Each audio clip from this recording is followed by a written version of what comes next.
নমস্কাৰ যিসকল ছাত্ৰ ছাত্ৰীয়ে ক্লাছ 9ত পঢ়ি আছে সেইসকলৰ কাৰণে আজিৰ এই ভিডিঅ'টো এইটো হৈছে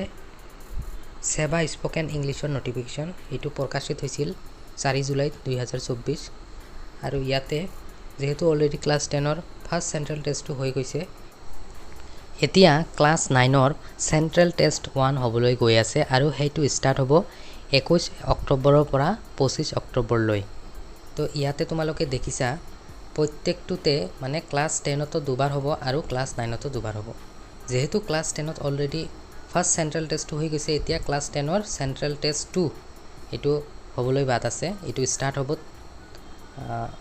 3rd ডিসেম্বৰ টু 7 ডিসেম্বৰ 2024 আৰু তোমালোকৰ ক্লাছ 9ৰ যিসকল ছাত্ৰ ছাত্ৰী পঢ়ি আছে সেইসকলৰ ফাৰ্ষ্টটোই হোৱা নাই সেইকাৰণে তোমালোকৰ এই ফাৰ্ষ্ট যোনটো চেন্ট্ৰেল টেষ্ট হ'বলৈ গৈ আছে সেইটো হ'ব তোমালোকৰ 21 অক্টোবৰৰ পৰা 25 অক্টোবৰ তাৰ পিছত তোমালোকৰ সেকেন্ড যোনটো চেন্ট্ৰেল টেষ্ট হ'ব সেইটো হ'ব 20 জানুৱাৰীৰ পৰা 24 জানুৱাৰী 2025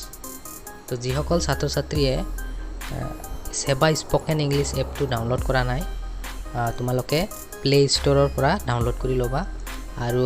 তোমালোকে নিজৰ ৰেজিষ্ট্ৰেচন নাম্বাৰ আৰু ডেট অফ বাৰ্থ দি সাইন ইন কৰি তোমালোকে